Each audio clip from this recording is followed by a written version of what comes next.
afternoon. Welcome back again to our English class. How's life today? Doing great? So am I. As what I promised in our Zoom meeting before, I'll be giving you the summary or the review of all units we have learned in the past 3 months. They are about meeting and greetings, and also modal verbs from Unit 1, apostrophes and present perfect tense from Unit 2, Unit 3 phrasal verbs and also present passive, while expressing the future is from Unit 4.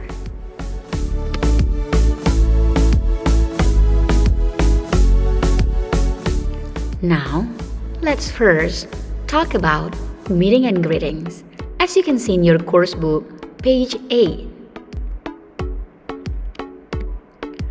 To call your memory about meeting and greeting explanation, let's watch this conversation.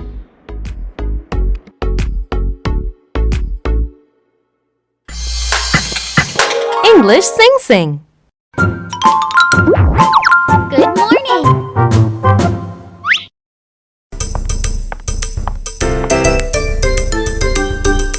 Good morning! Good morning, everyone.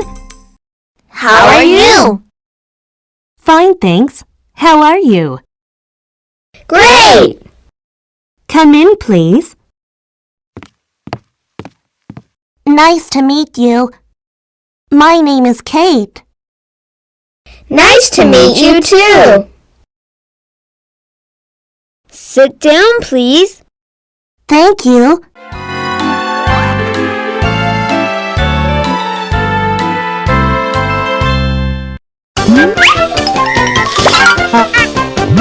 Listen.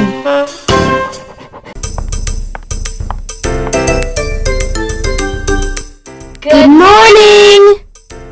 Good morning, everyone. How are you? Fine, thanks. How are you? Great! Come in, please. Nice to meet you. My name is Kate. Nice to meet you too. Sit down, please. Thank you.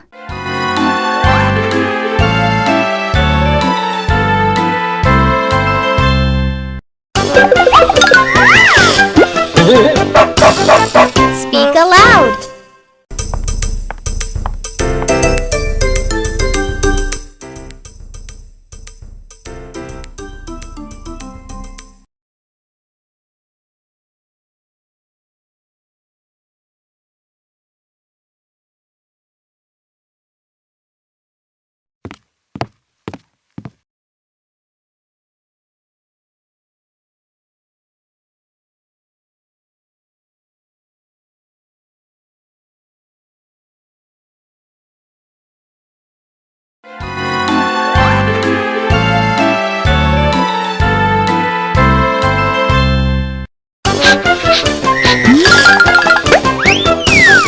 Your turn.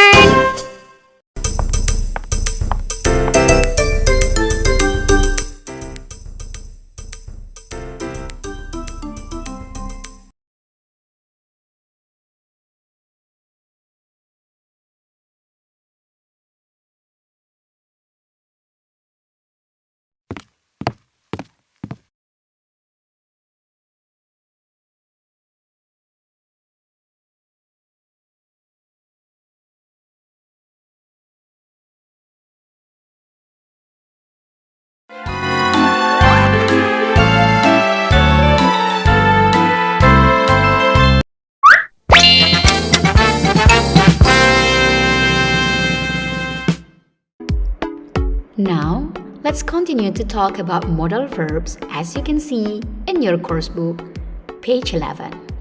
First, modal verbs has 4 functions.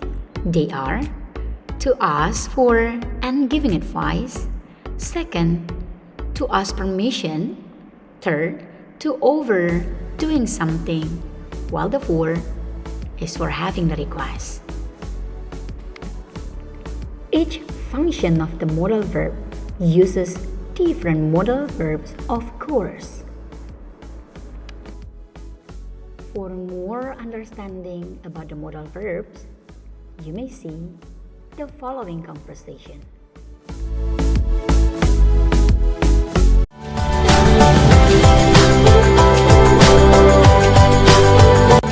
The modal verbs.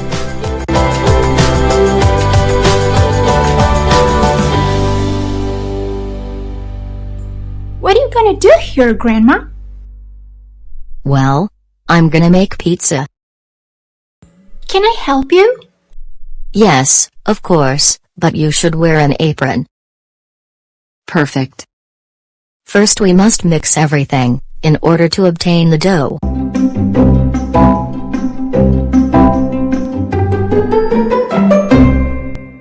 Now we must roll the dough with the rolling pin. Can I do it, please?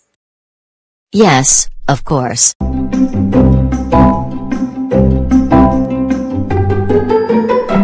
Now we're gonna top it with tomato sauce, cheese, onion, bacon and mushrooms. Can I slice the onion? No, you shouldn't. Why not? Because your eyes may start to burn, and tears may run down your face. But you can cut the bacon. You must be careful with a knife, and you shouldn't cut it so fast. Now we must put it in the oven.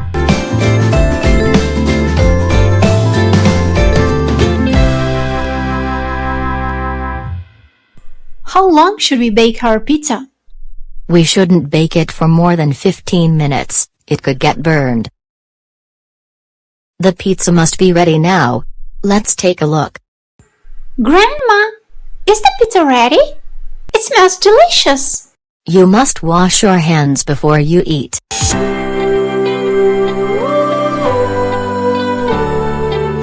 Let's eat pizza now. You must be very hungry.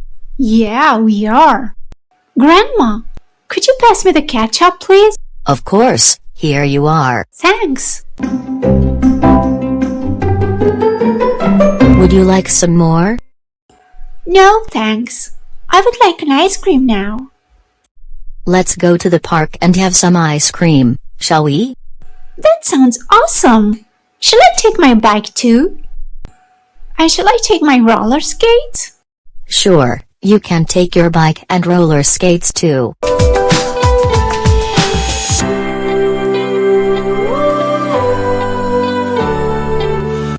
It's so great that you can roller skate, Michelle. I wish I could do it too. It must be terrific. Don't worry, I will teach you soon. But you can ride your bike without training wheels now. That's great too. You should be content with that for now.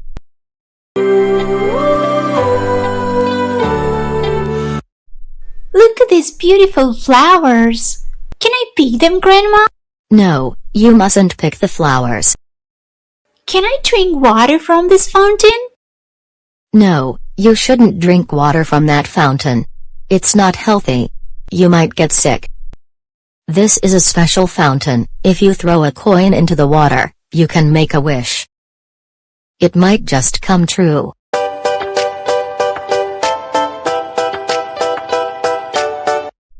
Grandma, will you buy me a chocolate ice cream, please? Yes, of course. I would like a vanilla ice cream. Hello. Hello. May I help you? I would like 3 single cones of ice cream, please. May I have a double cone, Grandma? You shouldn't eat so much, because you can get a sore throat. What flavor would you like? I would like vanilla, chocolate and strawberry flavor, please. The ice cream was delicious, but I don't like the cone. You mustn't throw rubbish on the ground, Alice. You must throw it into the garbage can.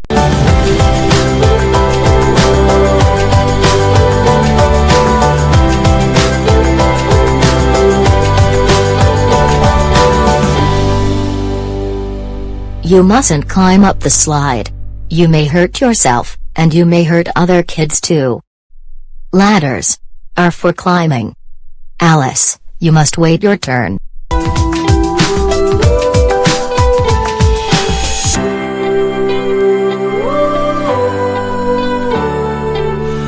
Excuse me, may I sit here?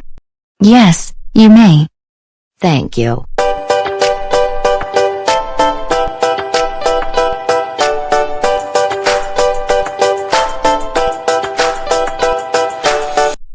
Shall we go home now, girls?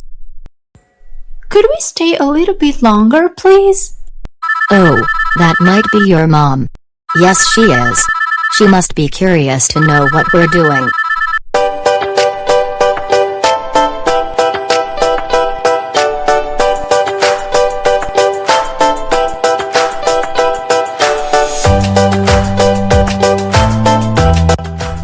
Thanks for watching.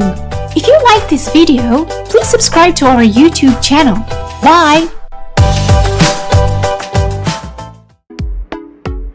Have you ever had or owned something? For example, I have a bag. How do you say it to people? It is simply can be said as Miss Roro's bag. Or even like, my parents have just bought a car. I can say, my parents' car. By having these two sentences, it's clear that the next video we are going to talk about the possession that is in form of singular and also in form of plural. Let's watch this video. Ownership. That is, when something belongs to someone or something else. Here's an example. The dog's bowl is empty.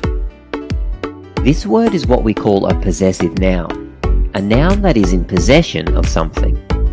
Possessive nouns need an apostrophe. The apostrophe shows possession. The teacher's desk is tidy.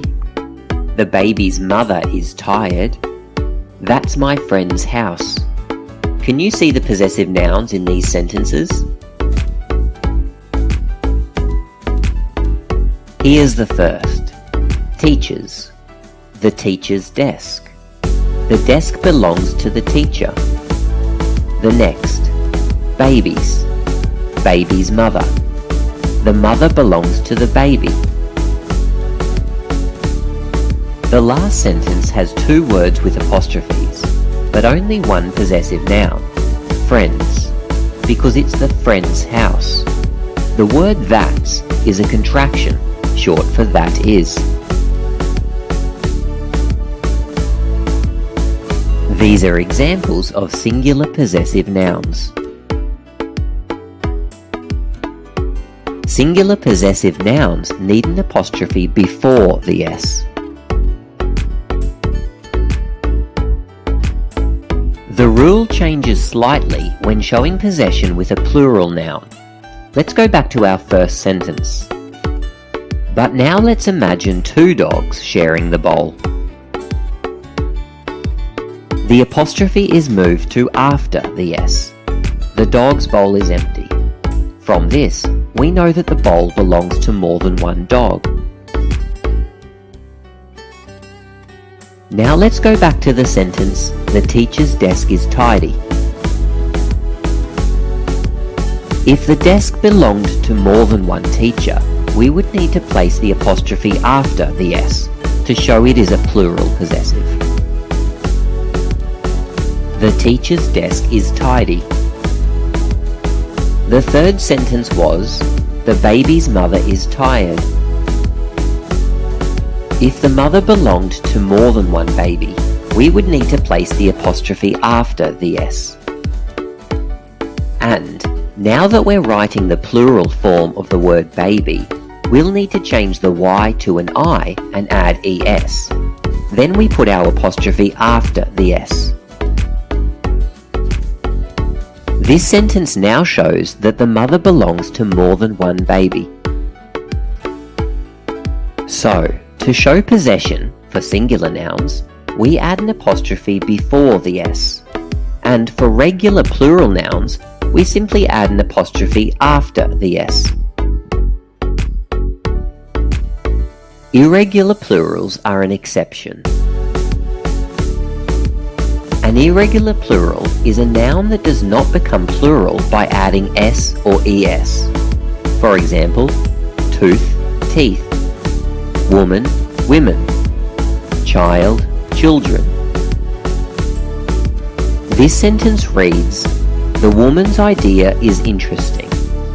This shows that the idea belongs to one woman. If we want to show that two or more women have the idea, the apostrophe cannot go after the s, because women's is not a word. The apostrophe goes before the s. The women's idea is interesting. Another example. Here are the child's toys. The toys belong to one child. Let's say the toys belong to more than one child. The plural form of child is children. We don't put the apostrophe after the s because children's isn't a word. Because it's an irregular plural, the apostrophe goes before the s.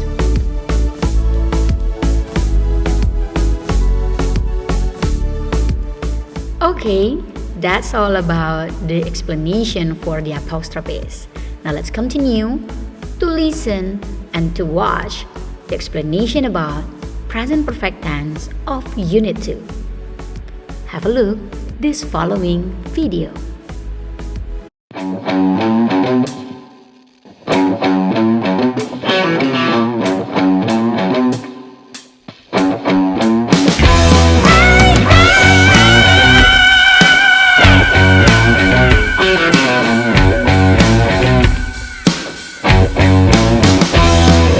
Chosen, given, eaten, perfect tense. Driven, written, seen, perfect tense. Hidden, taken, mistaken, perfect tense. Swung, drawn, sung, perfect tense. Lots of verbs change in the perfect tense. I rode my bike, I have ridden my bike. Lots of verbs change in the perfect tense. I gave out the letter, I have given out the letter. Lots of verbs change in the perfect tense. He did his work, he has done his work. Lots of verbs change in the perfect tense.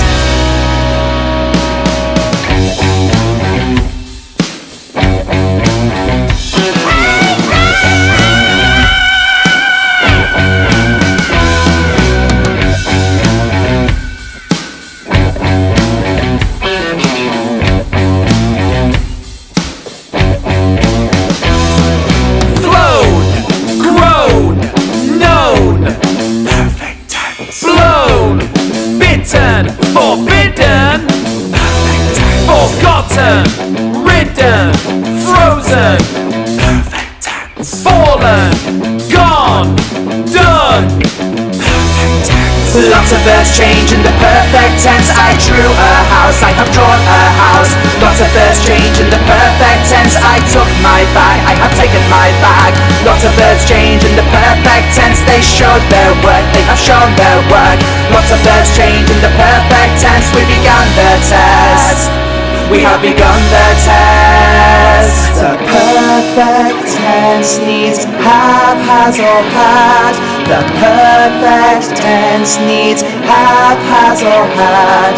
The perfect tense needs have, has, or had.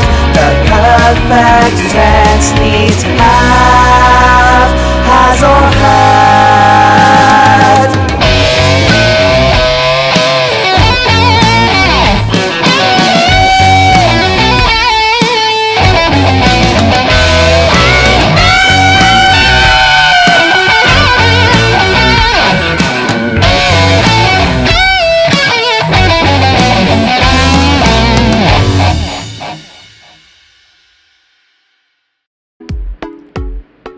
And this is the phrasal verbs explanation.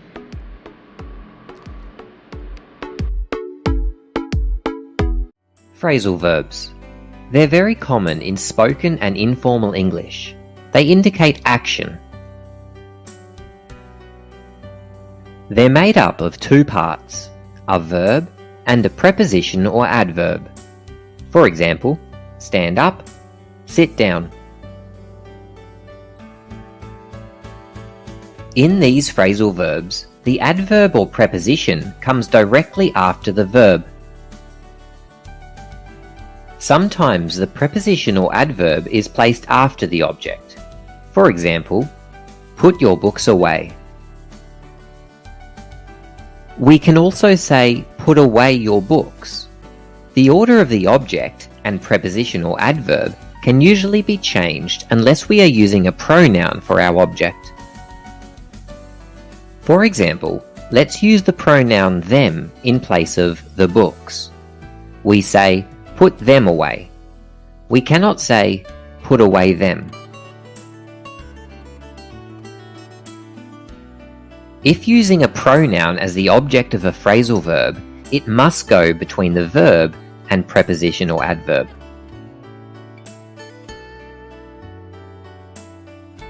The meaning of some phrasal verbs are more obvious.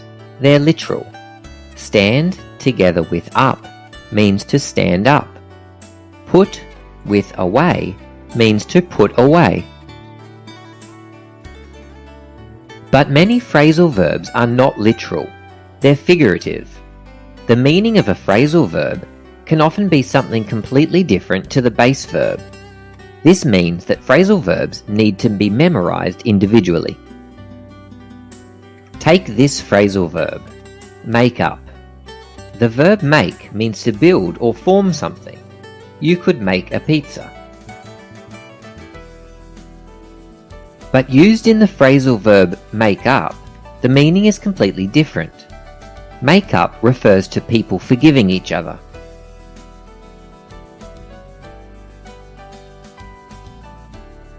I wanted to make up with my friend after our fight. Here's another phrasal verb, look up. It can be used literally. He looked up in the sky. But the same phrasal verb can be used to mean to search for information in a book or database. He looked up the word in his dictionary. When you come across a phrasal verb you don't know, try looking for clues in the sentence to help you work out what it might mean. You might be surprised how often you can work them out. In the meantime, get practicing. Try starting with our 9 phrasal verbs for beginners video. easyteaching.net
After watching and listening to the song before, I'm sure that everybody can guess what we have learned just now. Yes, you were right. That's about an active passive of a present form. Now, let's continue to watch and listen to explanation about expressing the future. How the way you express your future when you are using be going to, will or shall, present simple, and also future continuous. Now, this following video will be helping you to differentiate each different. Welcome to English Grammar Spot. This tutorial is about the future tenses. In this lesson, I'm going to show you how to form a future tense and when to use a future tense. Take a look at these sentences. I will help you carry those bags. She's going to work tomorrow. She's flying to London next week. The bus leaves at 6 o'clock. The prices are about to go up, and by this time tomorrow he will be lying on the beach. All of these sentences are in the future tense, but as you can see, there's quite some variation. The most commonly used future tenses are shall and will plus the base form of the verb, to be going to plus the base form of the verb, the present continuous, the present simple, to be about to and the base form of the verb, and the future continuous. Let's look at shall and will plus the base form of the verb. We use this form for things decided on the spot. They are not fixed agreements and they are not very likely to follow through.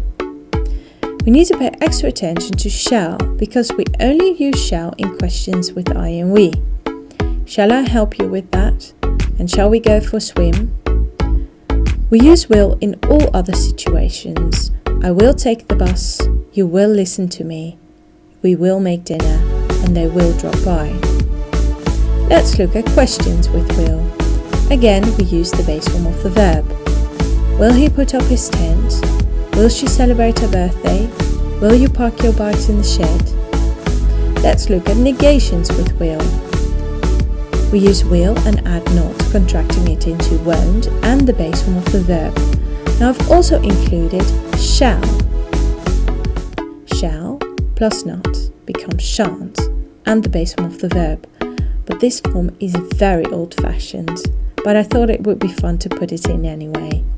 Shan't I get sunburned? It's quite Victorian. You won't cross the road. It won't be easy. We won't make the beds. And they won't need a passport. Now let's take a look at that other form, to be plus going to plus the verb. We use this form for fixed plans made for the future. We need to know when it's going to happen, so we need to have some kind of time indication. I'm going to help my brother next week. It is going to rain tomorrow, and we are going to cook dinner tonight. They are going to mark the test in an hour. It's quite likely that these plans will follow through. Let's look at the questions. Am I going to pass my exams this afternoon? Is she going to visit her aunt soon? Are they going to run the marathon next week? And let's have a look at the negations. I'm not going to learn it by heart this evening. He isn't going to buy a new computer on Tuesday. They aren't going to watch the telly this night. Now sometimes we also use a present continuous when talking about the future. We use the present continuous for plans in the very near future, and again we need to know when they are happening. I'm working this afternoon. He's calling her in the morning, and we are driving down the street any minute now. Sometimes we also use a present simple for the future, especially for fixed schedules. The lesson starts at 8:30. The bus arrives at 10 o'clock. The train departs from platform B.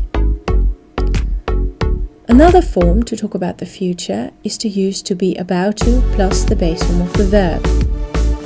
We use this form when you are on the verge of doing something. You use this form for something that can happen at any minute from now. The lesson is about to begin. The airplane is about to take off, and they are about to open the department store. Final form is the future continuous, and this is quite a tricky one. We use the future continuous when you tell someone about your future plans. something that you will be doing at a specific time in the future. We use shall and will. We use the infinitive of the verb to be, or the base form of the verb to be. We use the base form of a regular verb and ing. For example, by this time next year, I will be working at the head office. And no, they can't help you tomorrow. They will be doing their homework. I thank you for your attention. For regular updates, please subscribe to youtube.com/EnglishGrammarSpot or go to www.englishgrammarspot.com. That's all for today's review. We have discussed all of it from Unit 1 to Unit 4. I really hope that everyone understands it's a bit help you when you are answering the mid-semester later. Thank you so much for watching this video from the beginning to the end. I wish everyone the best of luck in your mid-semester. And remember, if you have any question, do not hesitate to let me know. You can type your question in the comment column through your @ module. Last but not least, good luck.